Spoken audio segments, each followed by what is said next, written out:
Welcome to the Coliving with PadSplit Podcast, where we talk to successful PadSplit investors and have them share their secrets to success, not only in PadSplit, but in other facets of real estate. This podcast will help you expedite your learning to be a successful investor in the co-living space. We are your hosts, Ray and Orianna Nunez. Show us some love by subscribing and sharing so we can continue to bring on amazing guests. Guys, welcome to the Co-Living with PadSplit Podcast. And you have your host here, Orianna and Ray Nunez. Yeah. We are excited to have our amazing long-term friend and, well, hopefully future business partner as well, Javier Paredes, with us today. Javi is going to share with us how he started his real estate journey, how he went from becoming a realtor to acquiring his own properties, house hacking, Airbnb, then completely transitioning into PadSplit, diversifying his portfolio. He's also sharing with us a little bit on his tips and tricks on how he is such a successful PadSplit host, how he balances his long businesses through everyday life, and how he enjoys making more money every day. Yeah, no, I appreciate you guys. Thank you so much for having me here. We're excited to share with you guys today. Perfect. Like I said, man, this is Mac Daddy studio. I love it. There you go. Javier in the house. Javi in the house. Damn, Javi, long time coming. I mean, about time. You had us on your podcast like 5 times. Hold on. Yeah. Ready? Hold on. We're doing this? Well, we're doing the intro afterwards. I know that. I know that. You're going to intro Javi today. I know. Okay. You're really good at intros, than me. The hell I'm not. Hey, listen, you got to get uncomfortable a little bit here, you know? You do. Hot, sweaty room. I think I'm probably one of the best people to get uncomfortable on social media and podcasts, so. You're up there for sure. You're like, yeah, I'm going to put you on, and we're going to go. Yeah. Well, like I told you guys, you know, I just don't really give a shit, you know, like, I don't need my viewers to say, oh, man, this guy's awesome or whatever. Like, I'm still putting content out there all day. Yeah. I don't need them to be successful. You see what I'm saying? So 100%. I'm already successful, so. All right, let's go. Javi. What's up, bro? We're excited to have you here. Thank you for being here with us. Oh, man, this is a pleasure. Like, dude, all the mics and, like, the lights. And You're impressed, huh? We impressed you a little? I thought I was just coming into, like, you know, like little lavalier mics that you put on your shirt and that's it. You know, like, this is super legit little studio right here. Like, thank you. Wow. We got the clock up there. We got the TV. We got the nice camera. I mean, damn, man, looks like I even have mascara on in here. I swear, this is no editing, guys. This is like super raw, but I appreciate you guys having me. Yeah, most definitely, brother. My boy is glowing. Happy for you, bro. I should have put my Zara shirt on today. You look cute. You look cute. Life is good. Javi, there's so much for us to talk about with you. So let's use this time wisely. But more importantly, how did you get started in real estate? Because we need to know about you. We know you, but our audience doesn't know everything about you. Yep. Right? So someone that is learning for the first time about you, just give us a summary, give us a debrief on your real estate career. So my first, I guess, foot in the real estate was, you know, I was renting a bedroom at one point.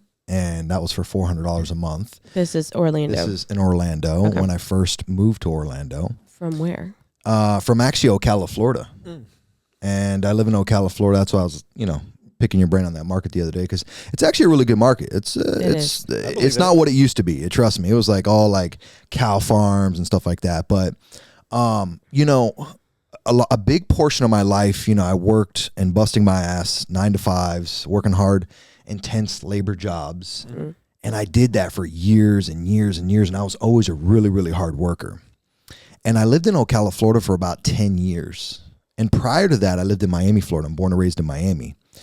And as a little boy, I was a little abnormal when I say this, right? You were normal? I was abnormal in this aspect. Oh, I'm like, what does normal mean? Yeah, no, I was abnormal because, you know, most kids, they want to play, like, for instance, they want to play on video games and sit inside, and especially in today's society, right? Yeah. And I was always the kid that wanted to be outside making money. I don't know what it was, but since day one, when I was a kid and I can walk around, I just enjoyed money. Like it was just like, what was the early jobs? It wasn't not even the early jobs. Like when I lived in Miami, I had like a little car detailing business. Like I was a little hustler. I remember I used to go to Walmart and Costco and pick up like big packs of candy and stuff like that and resell them to kids in the neighborhood. I would make like little ices like in the cups, and people would know I was the go-to for, hey, I needed candy, as a kid, right? Because a lot of kids couldn't leave the neighborhood. So I did that in Miami. I remember I had a golf ball resale business also in Miami where we used to retrieve golf balls out of lakes. So I was very business oriented as a little kid, is what I'm saying. And I wasn't the kid where, when you can get a couple dollars, you go to Walmart and want to buy that new shiny toy. Yep. I wasn't. I was the guy who wanted to save everything in my piggy bank. I didn't care about toys. I didn't care about TV. I didn't care about games, right? And that was my whole entire childhood. Was this also driven by your parents? No, I grew up in a family of a single mother. I didn't have a father figure in my whole life, and I got to see my mom work multiple jobs. Day in, day out, working 2 jobs, and I wouldn't say like she was struggling to a point, but she would also provide to us to her highest ability, right? And I went through life, like that, from Miami to Ocala, and so when I lived in Miami, obviously I moved out of Miami when I was about 12, 13 years old to Ocala, Florida, and when I moved to Ocala, Florida, I remember when I lived there for like 8, 9 years, and I had all these, $9, $10, $12 hour jobs. My first job was like at Winn-Dixie as a bag boy, making $6 an hour, $6.15 I think an hour. And I got to a point to where I remember when my lease agreement was up in Ocala, and I was like, you know what, Orlando's the next biggest city next to me, right? And I was like, you know what, I'm not going to renew this lease agreement. I'm actually going to go ahead and move to Orlando. Like this is like the next biggest city. I want to change. No one pointed me in this direction. I just knew that I maxed my potential out in Ocala, Florida. And by the way, going back to the money thing, I was a single individual, no kids, still no kids to this day, but I was working like 80-hour weeks like I had kids. It was crazy, and I did that for years in Ocala. I was a top sales guy for hay and feed there. I ran all the horse shows. I was Hits Management, which is a big horse show that comes to town there. I was the main supplier for hay and feed. Everybody knew me, right? I supplied over 2,000 barns of hay and feed. And I know that sounds crazy. You guys looking at me now like, dude, this guy was in freaking the I didn't know this about you. Yeah. Well, that's awesome. So I managed all that, right? And again, I was the guy, the go-to for hay and feed, and especially these horse shows, they would come down to Florida in the wintertime. And so I was repeating this cycle year over year over year over year. And again, I was the guy just saving my money. And I'm not kidding you. And I'm not saying this is a joke. My couches, I would stuff them with, you never see those bank bags? Yeah. You know what I'm talking about? Like that you see at a cashier that they use. I'd have my couches stuffed with just money. It's pouches. I'm not kidding you. Like I was that guy, right? And so, I repeated this cycle for years and years and years. Then I moved to Orlando, Florida. And when I moved to Orlando, Florida, I was repeating that same cycle, right? My first 6 months here, I was making $12 an hour. I rented a bedroom at $400 a month off of Craigslist over by UCF off of Dean Road. How old were you? When I moved here to Orlando? Yeah, like on average, what was the stage? I was when I moved to Orlando, I was 23. Okay. 23. Okay. I'm 33 now. But I was 23 years old. He was a baby. And I was working from day one since I was a little kid. Like, right. I remember when my stepfather came into my life, he had a pool company and he would build pools. I mean, I was just always like, hey, how can I help and how can I make money? Hey, how can I start a business? How can I make money? Anyway, so I repeated these cycles and cycles and cycles. And I'll never forget when I moved to Orlando, I rented a bedroom at $400 a month off of Craigslist. And when I did that, I remember that my roommate's mutual friend used to come over, which is Andreas Ospina, which you guys know. No way. Swear to God. He would come over and... Was he in real estate at the time? He was in real estate at the time. So he'd come over in his little swagged out suit, his little laptop. Anyway, so we got to chopping it up, about what he did. And like when he met me at first, he's like, dude, like your charisma, your energy. He's just like, why aren't you in real estate? I said, real estate? What's real estate? He's like, dude, I'm a real estate agent. I'm making a lot of money. And at the time, he showed me a check for $5,000. And I thought that was the most money ever. I was sitting in his car. I remember. That is crazy. Yeah. Yeah. We were driving, and he showed me a check for $5,000. And at that time, that was a lot of money to me. Yeah. I was only making $700 a week, busting my ass, working over 40 hours a week. Like, not 40. I'm talking about 60 to 80 hour weeks. And I lived a good portion of my life working 80-hour weeks. And you know what's funny? Again, going back to, I didn't have anybody to provide for. I just loved making money. Right? I would work all these hours. And again, frugal life. I didn't spend money. I just saved it. I had that mindset of saving money. Right? And so he's like, yo, man, you got to get into real estate. And I'm like, okay, cool, man. Tell me more about it. He's like, dude, just go get your real estate license. And I was working a full-time job at the time, doing graphic details like car wraps and stuff like that, vinyl signs, you know. And I never forget, he told me to go get my real estate license. I didn't hesitate. I quit that job and I went and got my real estate license at Climber Real Estate School in Orlando, Florida. Right? Yep. Shout out to Climber. Yeah. So they're not Climbers anymore. No. And he sold it, and then the new owner, Andy, he passed away. So God bless him. Yep. But yeah, and I got my real estate license. He worked at Exit Realty Central at the time, which was downtown Orlando. Andres. Yes, Andres. And I never looked back. I had $16,000 saved in my account. I went all in, and I became a realtor. Right? Awesome. And that's how my first step into real estate, looking at the product, feeling the product, and understanding what real estate was. And it was retail at that moment. Was being a retail You've been agent. doing this for 10 years now. Yeah, 10 years. So. That's pretty awesome. Yeah. So that was my first time. And so my first sale was like a $5,000 check too. Nice. Dude, that's a Wolf of Wall Street moment. Yeah. Yes. I was just going to say that. Yeah. I'm like, let me see your Jonah. check. I'm going to quit right now. Yeah. Jonah Hill, you're asking for receipts. Yeah.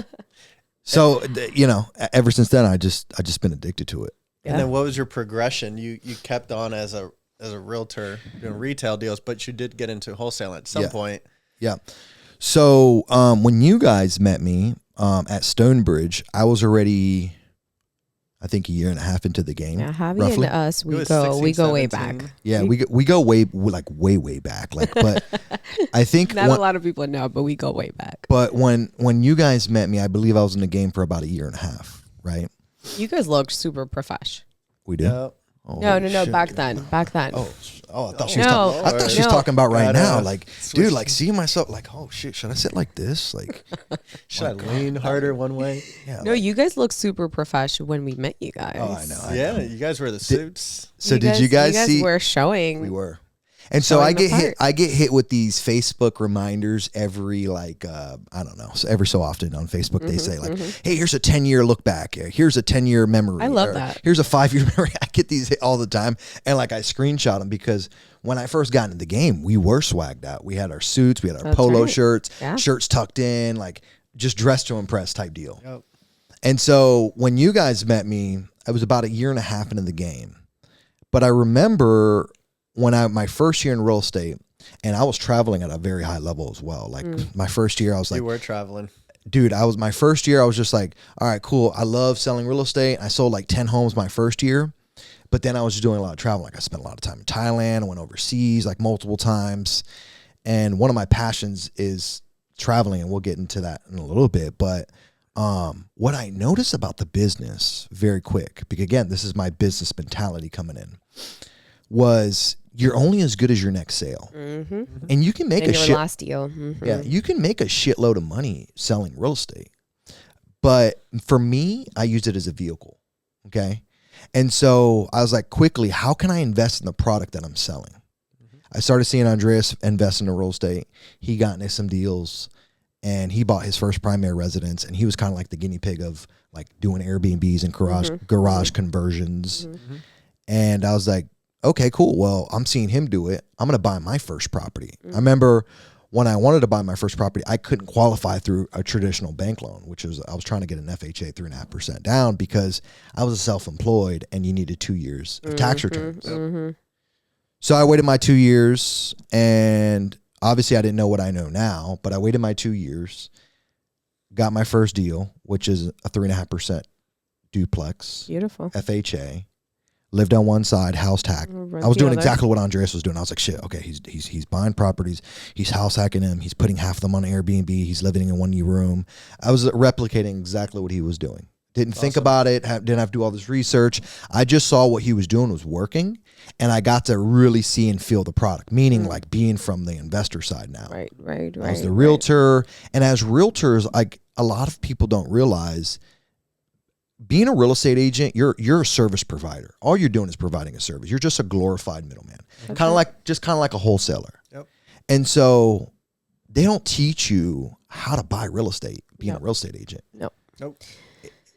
The system and the brokerages you go to are actually, they're very broken if you think about it, because the brokers just want you to keep selling real estate. So that broker makes money, but there's never like, hey, how can we teach our agents to invest in the product that you own? Yep. Because if you think about it from a perspective of a sales perspective, it's like the Kirby vacuum guy who door knocks and doesn't own any Kirby vacuums. Mm-hmm. It's kind of like a turnoff. Like, why don't you own any real estate? You're selling me a product that you don't even own. And you're convincing me that this is a good deal. Yeah. And then here's the thing though. Here's the thing about it, right? I always tell every salesperson, if you sell a product and you don't own the product, do you really believe in the product? Mm-hmm. Right? I love that. If you own the product, you will sell the product better.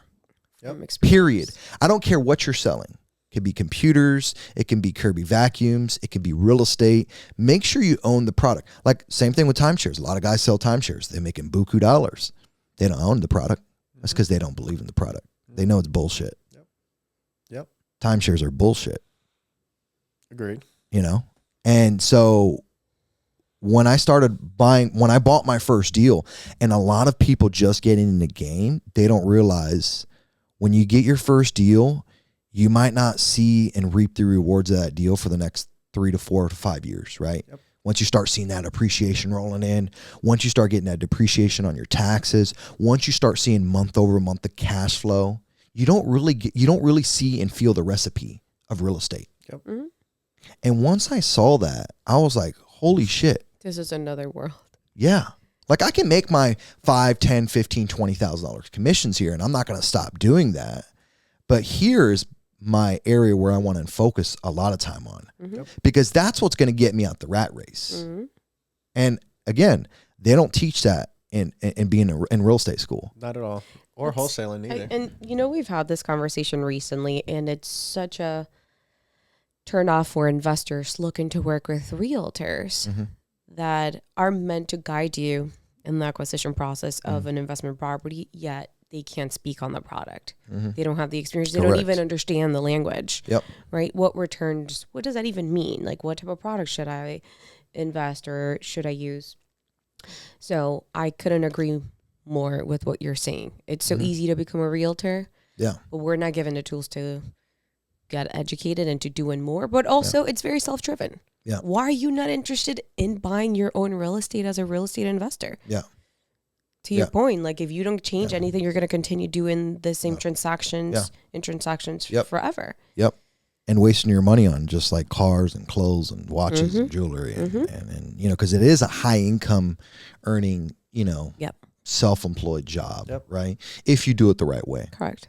Like, you can make a shitload of money. And I got to say, just so for the viewers even watching this, like, being a real estate agent actually put me in the position that I'm in. So I don't downplay realtors, and that's not my point here. Right. My point here is I use it as a vehicle. I was smart, and I use it as a vehicle to get from point A to point B. Yeah. And so me being able to do that and then reinvesting in my commissions into deals versus, like, again, going out and buying a car or going out and buying a watch or going out and buying, you know, this luxury vacation. Like, all that stuff came afterward. And even though I was traveling my first year being a real estate agent, I was doing really frugal trips. These weren't like no extravagant trips. You know, I was like, how can I get to Thailand the cheapest? I remember my round trip ticket to Thailand in Asia was $800 at the time, which is cheap. Not anymore. That is crazy. Not anymore. Exactly. It's more expensive. But I was like penny pinching everything. And I used to be a huge penny pincher. I learned that from Andres too, if he ever watches this. Shout out to Andres. I love that. He's a PadSplit host too, though. at the current moment. Did his property go active? Come see, come Well, come see, come Just to see if we can have him on the podcast as a host. But yeah. Okay, never mind. Well, yeah, actually, you can have him as a guest, but I guess he has his mom managing his property, so Okay. I guess she doesn't like it as much, or I don't know. I think there was just the expectations were a little different. Okay. That's it. All right. So your transition out, because we all get stuck in jobs sometimes. I've done it in retail for a very long time. Then I got stuck in wholesaling for a very long time. Not more than others, but still 5 years plus wholesaling. You still do some transactions, possibly. But what got you, or what was the kind of the jump into then doing what you did next, which was presumably Airbnb? Yeah. So, Airbnb. I got an Airbnb because, again, I saw Andres was doing Airbnb, and I started crying one property after another. And my portfolio, the way I scaled it at the beginning, was using, primary residence loans. I would take one property, I would live in there, my lifestyle changed, get something a little bit bigger, and I bought another primary, and I did that year over year. How many did you get during that scale? Maybe 3 or 4. Awesome. Or 3 or 4. Awesome. And what I was doing was I was house hacking every single one, right? And I was taking an advantage of, like, hey, you get loan down payment. I can negotiate my deal. I get paid a commission to buy my deal. That's right. Right. So, like, mega example. My first duplex that I bought, which I still own today, I bought it for $280. I got paid a 3% commission to buy the deal. The seller paid me all my closing costs to buy the deal. All closing cost. I think my cash to close on it was probably like $10K. Lovely. And I own it today. Appreciation. And this is where the power of real estate is. And again, be patient if you're just getting into the game. But the power of real estate is where I bought it for $280. It's worth $1,000 today. But within the time of when I bought it, which is in 2018, to where we are today, which is 2024, I've already done one cash out refinance. That's right. So all these properties I was buying through over the years, I was actually doing cash out refinances of them quick as possible. But like once I obviously hit a certain threshold of equity, right? It wasn't like, hey, can I just do a cash out refinance? But when when money was super cheap, and a lot of people were on the side like, oh, real estate's so expensive. Oh, real estate's so expensive. Like those people that missed the boat, I wasn't one of them. I was on that boat and I was sailing as fast as I could, And I was doing cash out refinances on all my properties because the market was increasing at such a high rate. We're talking in certain markets, you're seeing 20% appreciation in a year. Average appreciation is 5%. Average appreciation across the nation, I think at the time was 15%. So my properties were going up like crazy within 2 years.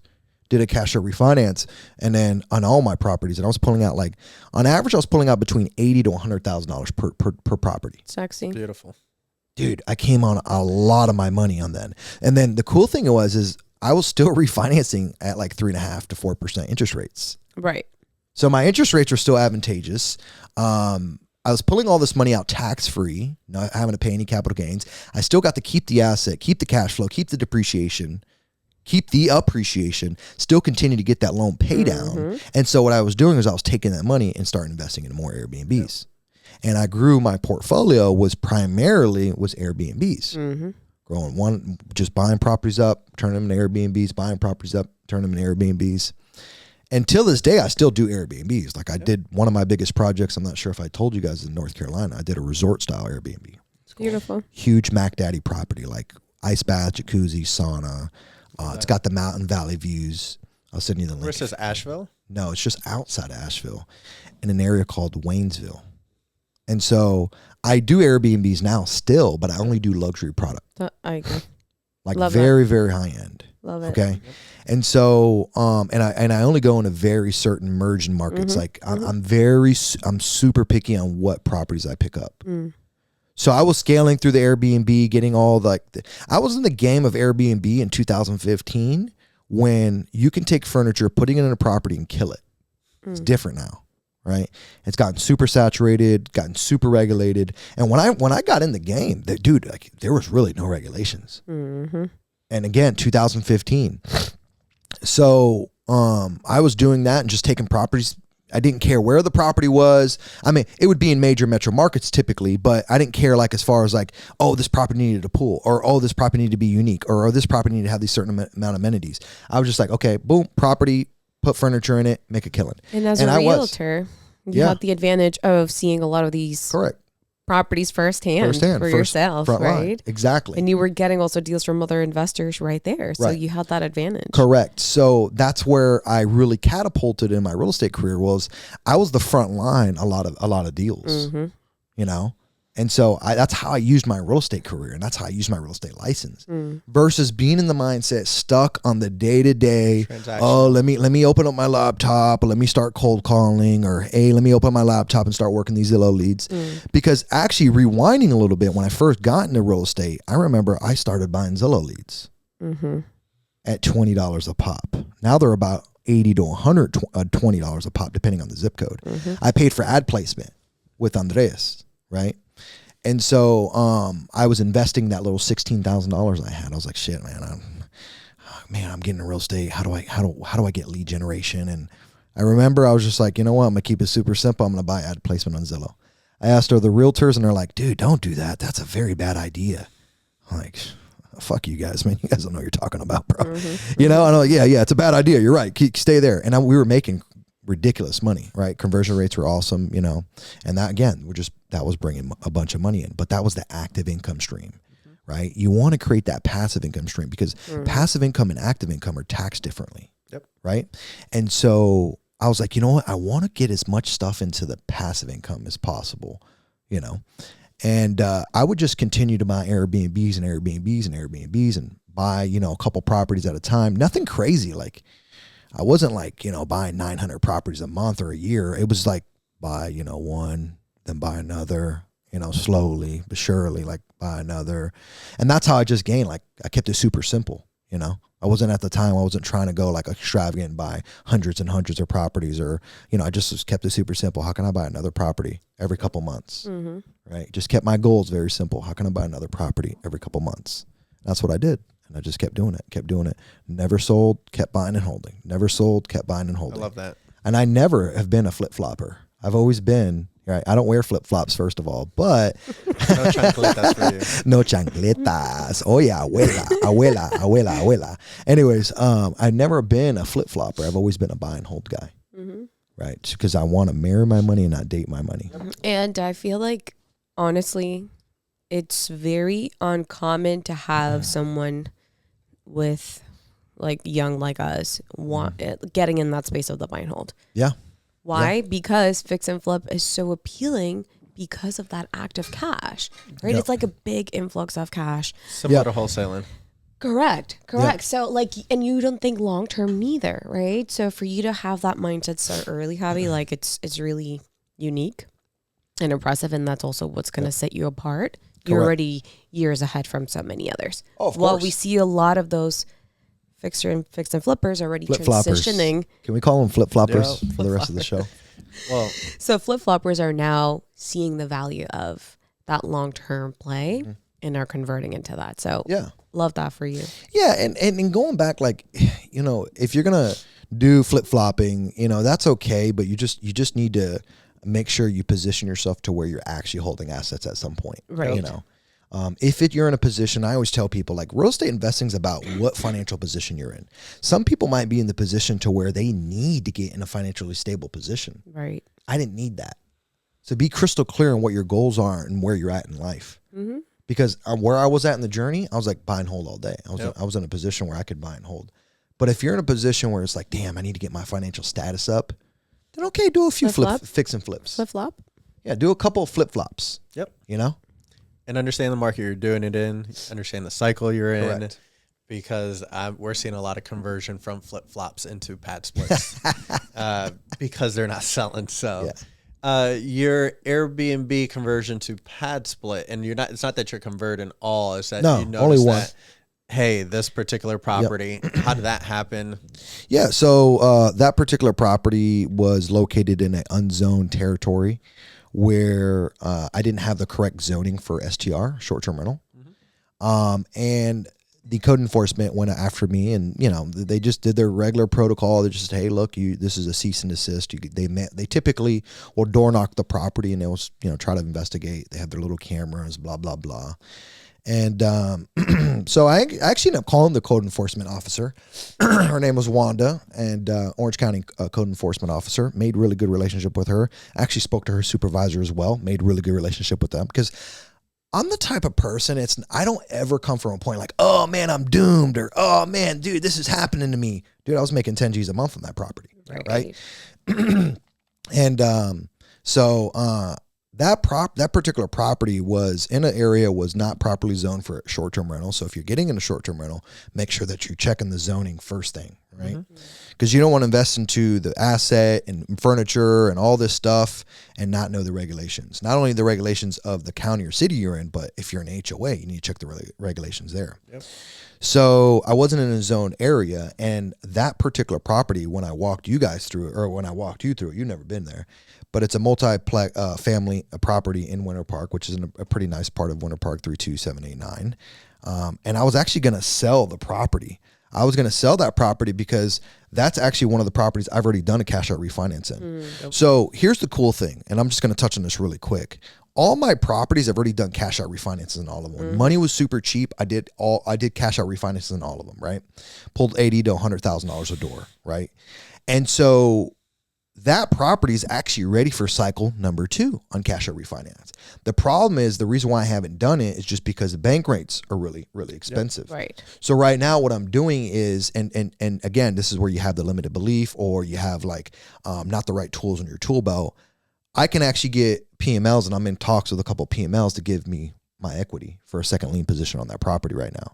Because right now, the property I only owe How do you explain what is a PML? Oh, private money lender. Okay. Right? Somebody who Bob, Joe, Smo, Susie, somebody they could have connected me with. Maybe they hit the Powerball, or they have lazy capital just sitting around, and they're able to give me that money that I'm asking for out of my property, whether it's 80, 90, 100K, right? Well, obviously it will be evaluated with me and them. Right. And whatever the threshold is where they can lend me that money, they can put a lien position on my property, and we can draft a note and a mortgage, right? So it's super legit, just like the bank would do it. And so why this would be advantageous for them is because they get a return on their money. So anyway, I'm in talks with a couple of PMLs, but that property right now is worth $550,000, and I only owe $300K on it. And I've already done one cycle of refinance on it. Wow. That's awesome. So again, it's ready for a second round of refinance. Right. So when I acquire real estate, I say, hey, these things are money farms. People don't realize they're money farms. Money don't grow on trees. Yes, they do. But that particular property, it was a zoning issue. And anyway, so they wrote me a cease and desist. I said, okay, no problem. Well, I'll get in compliance. They're just like, hey, finish off the couple bookings you have. All right, no big deal. I brought you over there, and I was like, hey, Ray, what do you think, man? I'm actually in a couple different positions right now. Like, I can sell it and do a 1031 and get this instant access to this equity, which I was totally fine with doing. I can long-term rent the property, or I can pad split the property. Right. And so again, me going back, I love to keep my properties. I'm not a really big fan of selling. Okay. So I brought you over there. We walked the property. I already had all the furnishings in it. Yep. And so I was like, you know what? Let me go ahead and pivot into a pad split if Ray gives the okay. I knew you were doing pad split at the time. I saw Ray. I ended up running into Ray, and it's been a while since I've seen you guys. I ran into Ray. You weren't there, but we were at the ice bar party. She was at another part of the party, but yeah, we were hosting a party. I was there. Sorry, I saw you. She was at VIP. Sorry, yeah, apparently. But I was with Pace and Jamel. It was the BP Con after party pad split event. Yes. So I saw Ray, and then he came to the property, and you gave a blessing on it. Yep. It's a beautiful house. Yeah. Duplex. From what I can tell, 2-bedroom, 1 bath on one side, or it was 1 bedroom, 1 bath. And it's a duplex? It is a duplex. Yeah. It's one of the ones, and I'm not going to specify area, but General College Park, where you have the main house, and then there's kind of a back unit that's kind of connected to it. So it could blur into each other, or you could keep it separate. Got it. Yeah. It's furnished, big rooms, big open areas, a huge garage. It seemed like a unique experience. It kind of looked like a real world house where you go in the kitchen and you can hang out with the other friends that you have in the house. Yeah. That's fun. So 2-1 converted into?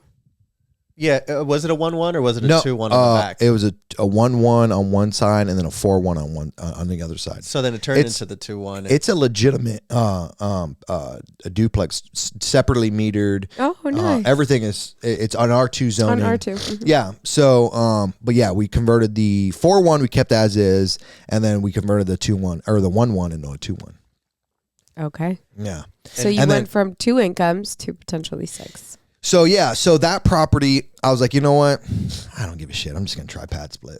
You know, I signed up with the Ray's referral link. He made a bunch of money on me, but that's okay. You know, I pay the bills here. I mean, you know, it's all good. I appreciate it. But cycles, bro. Nah, just kidding. But I wanted to bless my friends here. You know, I know you guys are doing PadSplit. I told you at the ice bar. You know, he probably thought I was bullshit. And I was like, yo, Ray, I got a property already. And I was like, yo, man, I think let's turn this thing into a PadSplit. He's like, all right, man, just hit me up, right? And I remember you gave me your card, and I think I lost your number or something. Anyway, so we did the walkthrough, and then you're like, hey, man, I remember on the 1-1, you gave me a vision of turning that little living room area into another bedroom, which I didn't actually have that vision, so thank you for that. It's a small room, 90 square foot, I think, 100 square foot. And so now it's up and running. It's been up and running since, I think, December, if I'm not mistaken. And dude, that thing is cranking. It's doing $6,000 a month. Wow. On 100% occupancy. We've been at 100. I'm back to 100%. To be honest with you, that problem is like gold. It does, like when somebody moves out, they like I get an inquiry like 48 hours later. I mean, it's crazy. The factors, it's a hot area. Location. It's where people our age want to be at. Yeah. People our age are the workhorse at the current moment of society where we're working the most, millennials. And it's not cheap to live in that area. Yeah. So perfect PadSplit and your perfect setup. Yeah. Correct.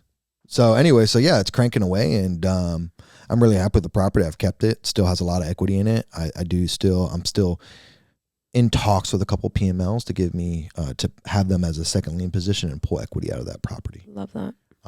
So go buy 2 more houses. Yeah, go buy 2 more. I mean, when you look at equity in a house like that, and again, for me, I'm young. I'm okay with taking high risk.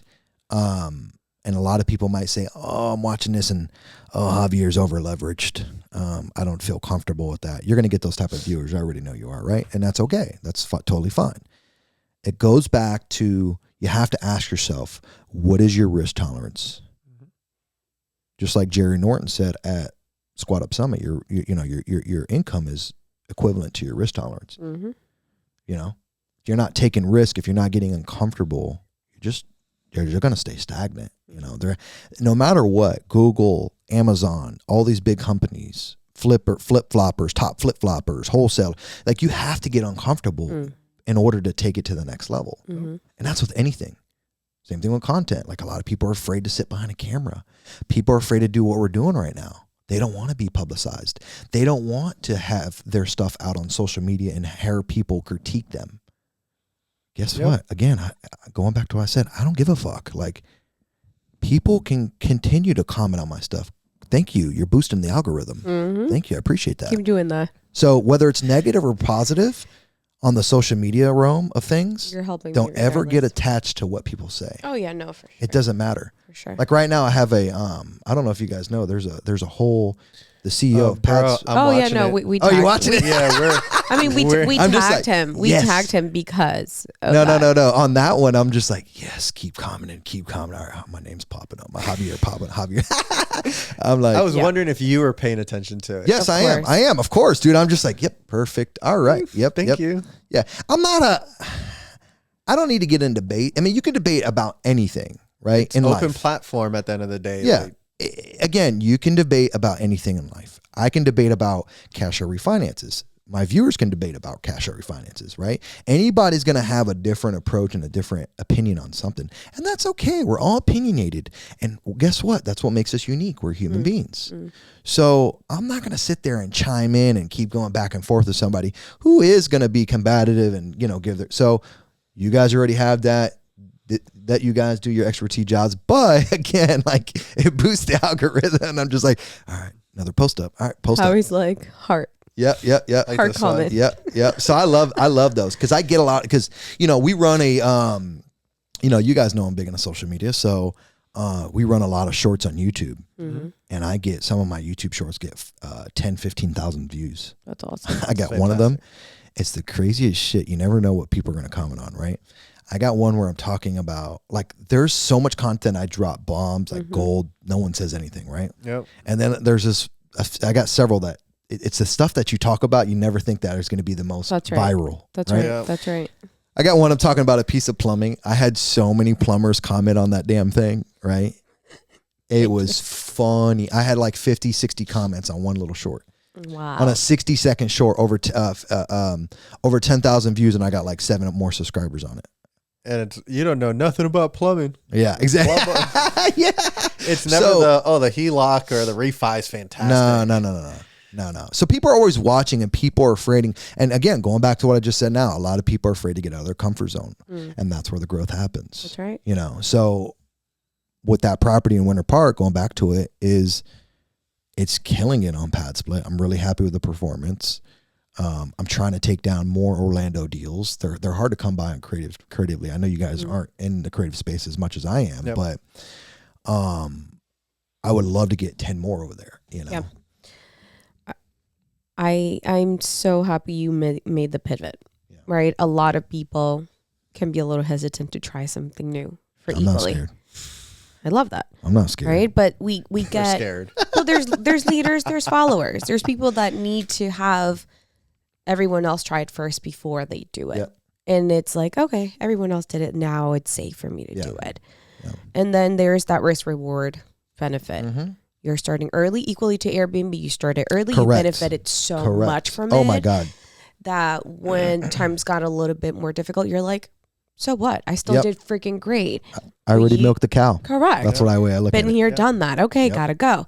So equally, I feel like you're in that advantage position where you're seeing the trends, or you're taking advantage of the opportunity that's right in front of you. Correct. You're making a pivot. You're going to capitalize, benefit from it, and again, putting you 10 years ahead from many others that will start 10 years later. Of course. From your first question, your first PadSplit conversion, because the first one wasn't hey, I thought this one's a PadSplit, let me go ahead and buy and make it into a PadSplit. It was a conversion. So from your first PadSplit to now your third, I believe, that you're working on. Yeah. That you recently started doing content on. It's like drywall phase right now. Oh yeah. Actually, it's past that. We're painting already. So what's changing your strategy? What's changing how you view properties From when you started? Correct. So one of the big things that have changed is I have more of I want larger room aspects, more of a premium, more of a, that first Jacksonville property I did, I was literally chopping that house up into a million pieces, right? How can I fit the most people in this home? That was my mindset. Like how many rooms can I get out of the home? That was my mindset. But right now, and I wanted to be for where PadSplit makes sense for me, guys, is if I don't see I would say minimum of 20% cash on cash return. That's like minimum, bare bones minimum.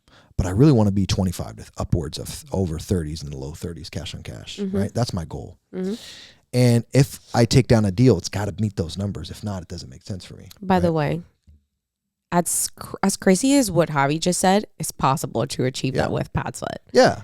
So if I'm taking these deals down, I need to know that I'm within those numbers, right? Because it just doesn't make sense for me. So for that particular property, and what changed really was like I used to make bedrooms as small as what the PadSplit requirement was, which is I think 80 square foot. Yep. And so I had a little, I wouldn't say prison cells. I wasn't like sub 2 Drew. Like he had prison cells. I had like luxury prison cells. So prison cells plus. The new property, what I'm doing is all my bedrooms are super huge. It's a 3-2. And it's a 2,300 square foot 3-2 bedroom house. Imagine that's a lot of empty square footage. Is it only a 3-2 or is that how you got it? No, it's a 3-2, but I'm converting it into a 7-2. Okay.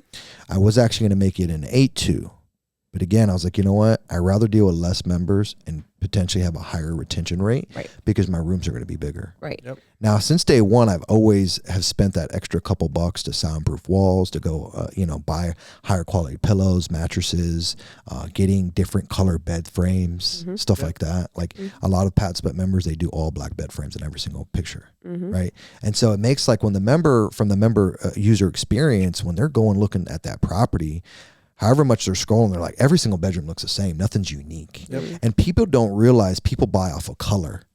Color. That's true. There's studies been done. People buy off color.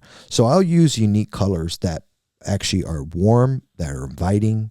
So if you look at my Jacksonville one, I got nice orange bed frames. I got yellow bed frames. I got blue, right? These are selling colors. And so I do that on all my properties, but really the big thing that has changed, the pivotal moment, is just going into bigger bedrooms and really giving a little bit more of a premium product.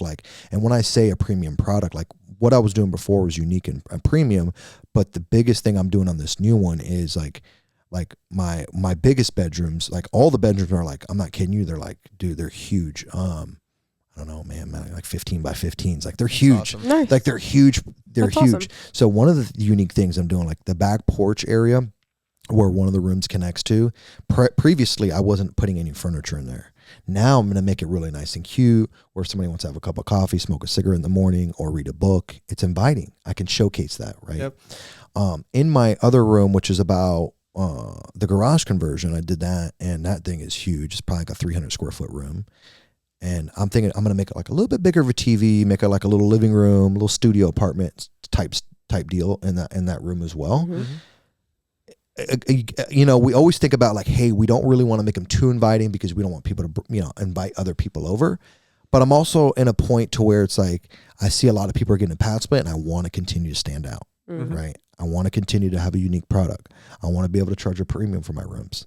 So if I have to spend a couple bucks here to buy a little couch and a little couch, a bigger TV, and a coffee table for that 300 square foot room to make it like a studio finish, then I'm going to do that, right? And so I've tested the different products out. Like, so I have like really small rooms in Jacksonville. Now I'm having a little bit bigger rooms in my Palm Coast property. And so I'm just really playing with it, right? So now after this, I'll have 23 rooms on PadSplit. That's awesome. Awesome. Well, the game is long term. Yeah. Right. No, of course. So 100%. What you're doing is going to cause that. Yeah. Yeah. It's going to make those members want to stay longer. That's the game. Right. And so like, I guess the PadSplit statistic is 7 to 9 months is a retention rate. I want to really have 12 to 15, out of my members, hopefully. And then with the Palm Coast one, I really put a lot of deep thought into it. Obviously I bought it creatively, and that one I have multiple exits, and all my properties, by the way, when I pick them up, I make sure I have at least 2 exit strategies. If PadSplit doesn't work out, then I can go somewhere else, right? Like I'm not attached to one exit. And a lot of people where they mess up is they get attached to one exit strategy. They don't have any backups. I get calls on a daily basis. I got a call last night, make an example. Girl has a PadSplit and HOA. The HOA has now come after her. Guess what? They hit me up. This is a sub 2 deal. Yo, Javi, I know you have a management company. Can you manage this property? I said, shit, yeah, let's go. Let's solve our problem, right? Because I have an STR management company, and we'll get into a little bit of that later. But that property in Palm Coast, I'm really intrigued to see how it performs, to be honest with you. Based on my underwriting, you got over 105,000 residents in that one little area. You got over 45,000 single family homes. I don't know if you know, they're building BJ's. They're already broke ground. Avid Health just moved out there. You have the biggest employers are the school system, Walmart, and I looked up all the statistics. Walmart, the school system, and Publix are the biggest employers out there. That's actually going to be eliminated because now BJ's is coming in, and now Avid Health. They built a huge facility. And so I'm like, shit, if I can't get at least 7 people to rent a bedroom, then I'm doing something wrong. That is literally the point of the way you should look at acquiring. So for viewers, that's how you should be looking at acquiring properties or look at areas. Yeah. I always tell people, look at who the major job employers are. Yeah, of course. Look how many people are in that area? What's the minimum wage in that area? What, like, point of view of the member, and then look to go ahead and cater to that member. Right.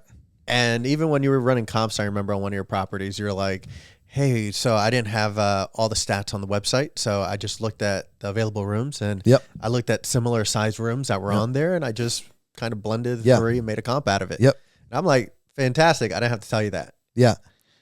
That's the acquisitions background of yours. Correct. That you have. Yeah. Yeah. And so what I do also is like one of my biggest things I'm doing now is not only am I looking at other pad splits, but I'm looking at, because, you know, you have room rentals, obviously, like on Airbnb, you have them on Furnish Finders, you have them on PadSplit. You Zillow's on there. Zillow, Roomster, blah, blah. Roomster, exactly. So you can go on and on and on. But we know PadSplit's the biggest marketplace for room rentals, right? Yep. So one of the things I'm doing now is I'm really honing in on what studio apartments are going for in the area within the property, subject property, a 1 mile radius. And then I'm discounting that 20 to 30% and seeing what that comes out to on a weekly basis, you know? And then I'm going off that, charging off that, because remember, who am I going to lose to? Who's my biggest competitor? Yep. And obviously I know the barrier to entry is a lot higher going into the studio because you're first, last in security. Yep. And then you need 3 times the rent and blah, blah, blah, blah, blah, whatever. Buy your furniture. But yeah, furniture, utilities, etc. But I still want to see, like, is the member going to consider a studio over my bedroom, right? Yep. So I'm looking at things like that on Zillow, apartments.com, and running comps on MLS, stuff like that. So to come up with my price per week. Love it. Some good tips for newbies, for sure. Where can we go from here? We have, those were your tips for newbies. What are you doing? You want to go into motivation, or do you want to go into what his plans are? Yeah. Javi, how do you balance such a busy and professional career with still a little bit on your personal and your investments? Yeah. How do you manage all of it, right? Because there's pleasure, there's business, all of it. Like, especially because you're such a high producer in almost all those aspects. Of course. So, how do you do it? Yeah, there's no balance. Okay. No. All right. You know, a lot of people talk about balance, and you know, for me, you know, this is how I work, right? Like, I grind really hard. I work really hard in all aspects of my companies and my businesses. And you know what? When I want to take a time off, like, you know, I work for myself. If I want to go on a 2-week trip, I can do that. I can run my operations remotely. Like, for instance, I was in Tahoe recently. I just stayed there 11 days. Guess what? When I was there, I extended my trip another 3-4 days. I can make those decisions as a business owner. And it's not like I map out on my calendar every day and it's like, hey man, I need to, I need time for myself for an hour and a half today. Every day is day by day for me. And the way I operate and the way I function the best is, like, I might say, you know what? I don't want to pick my phone up for an hour. I'm going to read a book, right? Because I've gotten into reading recently, which, again, getting out of my comfort zone. I'm not a really big reader. I'm not really like, I want to open up a hard copy of a book. You know, I hate that. Seriously. So every day I've been wake up, relax, breathe again, open up my hard copy of a book, read it, right? Digest what I'm reading, right? I'm actually reading Limitless. But right now it's just obviously, like, what helps me create balance is having infrastructure and having a team behind me. You know, right now, right? Make an example. We're recording a lot of content. There's post-production. There's, you know, prior to me coming here, you guys have to set up stuff like that. There's obviously a lot of fundamentals to doing podcast or recording content, long form, short form. Me having leverage and a team behind me in all aspects of all my businesses is what helps me have that freedom. Right. And that freedom, I can say and choose and say, hey, look, I want to have some balance here, right? I want to say, okay, all right, I can go travel. I can spend time with the family, do whatever I want to do, right? So I don't have like a blueprint of, like, I'm sitting down every day and I'm like, I got to have this time in the calendar because this is the time for myself, right? It's more of like, who's behind me supporting my visions, and those people are giving me time freedom, right? Got it. My businesses are giving me time freedom, which then equates to balance. That's how I operate. What keeps you motivated? What keeps me motivated? And not be complacent. For me, I'm one of the people that, like right now, I'll make an example. I can sit back and not do anything else in my whole life and just continue to live off of what I've created already. And a lot of people would say, oh, that's pretty cool. You know, I will do that. And that's totally fine. But me making all this money, me having all these success stories, it's not about me. It's about me leaving a name behind for myself when I leave this earth. Right. It's about me having generational wealth for my family. I want to create that.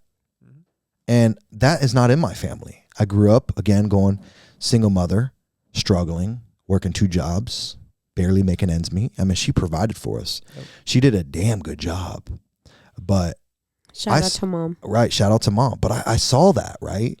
And it's not even that. Like, I want to be able to change all my family's life. And not only that, change other people's lives. There's a lot of people that want to do what I'm doing. There's a lot of people just don't know how to get into it. So one big thing about me is I love helping others. This is why I host these PadSplit meetups. This is why I host my monthly meetup. I have people that I am changing their lives because of the meetups that I host, right? That's emotional currency for me. That's right. That's what keeps me going.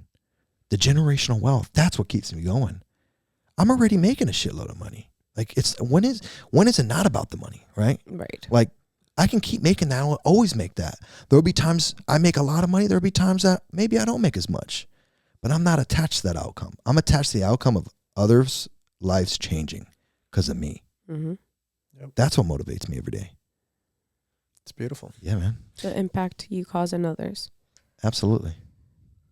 Where are you going next? What has you excited at this current moment for the future in your life and your career? What are you looking forward to the most? So right now, in career mode, you know, I have my few businesses that are very well oiled. You know, I got my listing sales company. We're killing it there. I got my property management company, STR only. We only do STR, short-term rental management. That's killing it. I got my portfolio of Coliving, my portfolio of short-term rentals. I got a couple of little long-term rentals as well.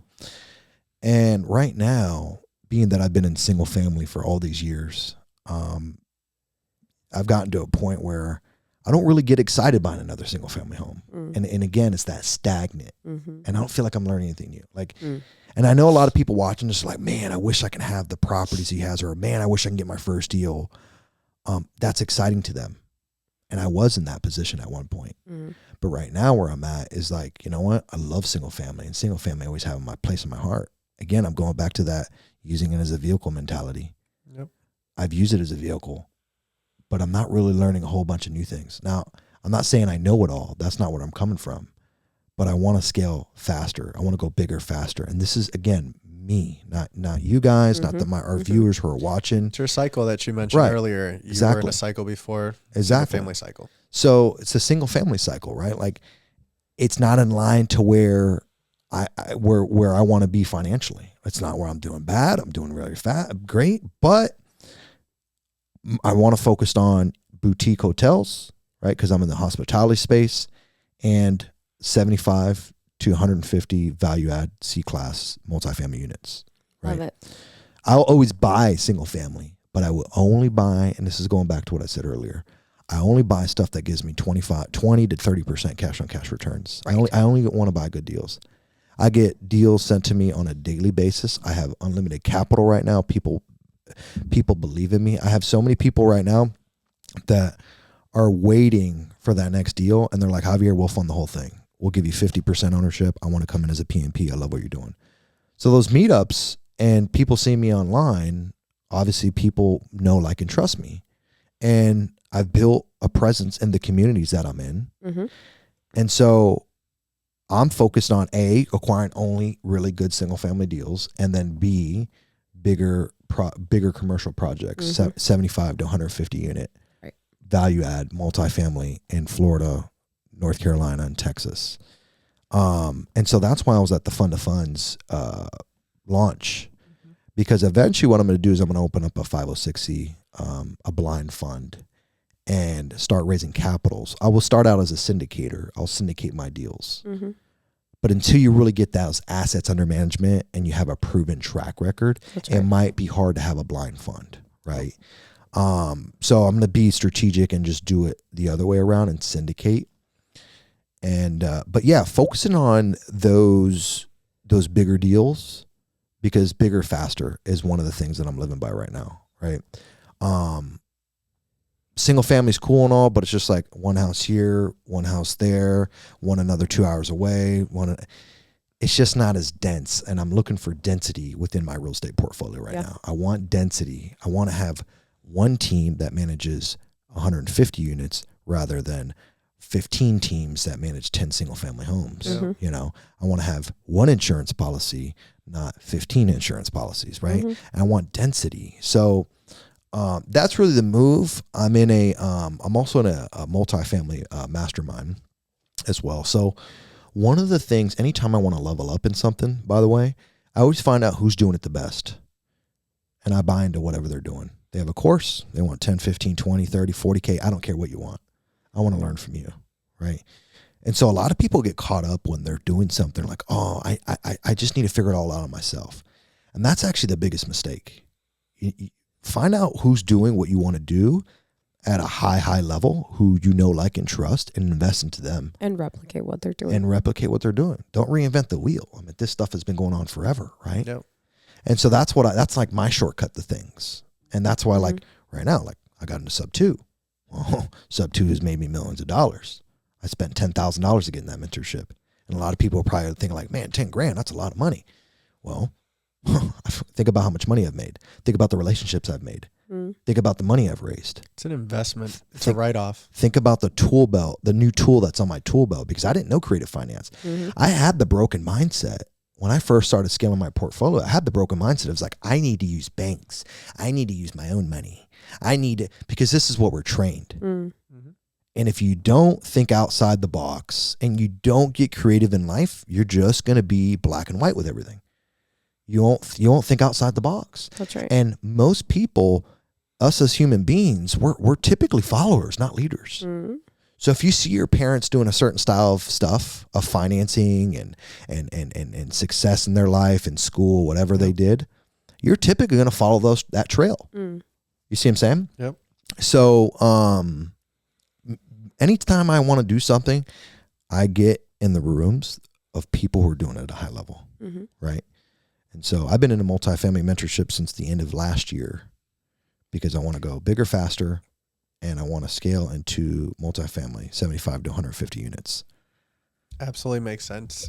With those units, do you already have a market without saying the city or something, but state that you have in mind? Because it's not Orlando. Well, I said it already.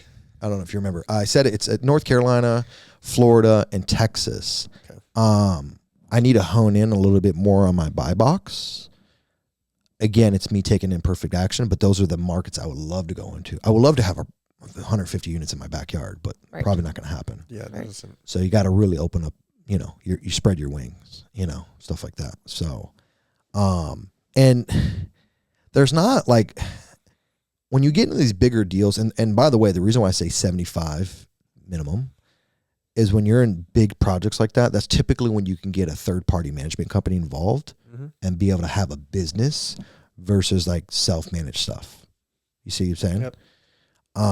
That's typically the threshold. 70 to 75 units minimum is when you can afford on, your line items to be able to afford a property management company, a real property management company that's doing everything from A to Z, Right. And you're not trying to be in the business. Right, correct. Because the big difference between that is like with those, you're actually buying real estate, but you're also buying a business. It's a business you're buying. Yep. Right.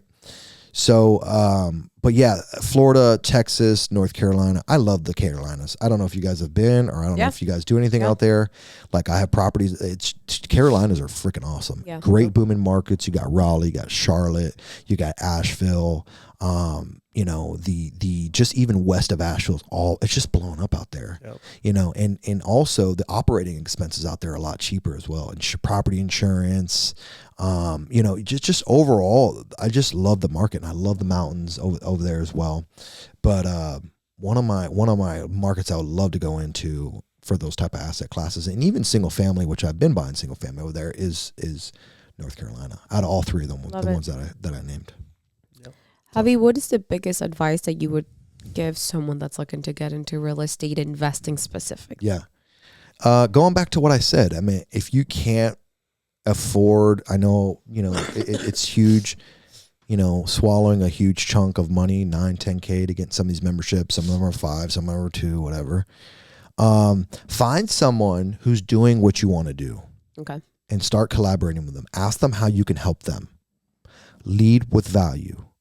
If you see someone that is, let's say you're a realtor and selling 100 homes a year, ask them how you can work for free for them. Yeah, I know. You're probably thinking like, what do you mean for free? Javi, I need to get paid. Well, start with free. Lead with value. How can I help them? Start with sweat equity. Remember, if you can't come up with the money to get into these mentorships or lead or get taught by some of the biggest influencers, then you need to lead with sweat equity. Yep. Get and shake hands with these individuals. And if you do have the capital, invest in the mentorships that you want to go into. And make sure if you're investing into these mentorships, you're investing into a real mentor. Not no bullshit ass, somebody who's just trying to take your money and run. Mm-hmm. There's a lot of those guys out there, so be very wary and do your research. Don't overthink it, but at the same time, make sure you invest into somebody who's real and who's really going to try to pour value and show love into you. But that would be my main advice for someone who's never done this. Have somebody who help you along the way, right? You need a guide when you go hiking in the woods. Yeah. It's the same damn thing. Love it. How do we reach you? How do you reach me? Yeah. How do we follow you? The best place to reach me is where I'm most accessible is my YouTube channel, The Real Javier Paredes. Okay. And every single platform that you go on, TikTok, Instagram, it doesn't matter what it is, you type in THE Real Javier Paredes. You'll see me on there. And then always, if you want to have more access to me and more exclusivity, and I deep dive with my community on School. I don't know if you guys ever heard of School, SKOOL. We have a School community. We're up to 102 members. The way I've created it was, I have a private Facebook group too. I have 850 or 900 members. I've had this for years. I'm channeling a lot of my private Facebook group members and my elite Facebook group members, who have bought my courses in the past. I'm funneling them into Zoom, or School, because we just have a lot more control as a community host. Mm-hmm. But School is not a new platform. It's been around for years. But recently, Alex Hermosi has become co-owner of School. Mm-hmm. And my God, running a community on there is beautiful. Okay. So when people join my community, I actually go live once a week helping out my community members.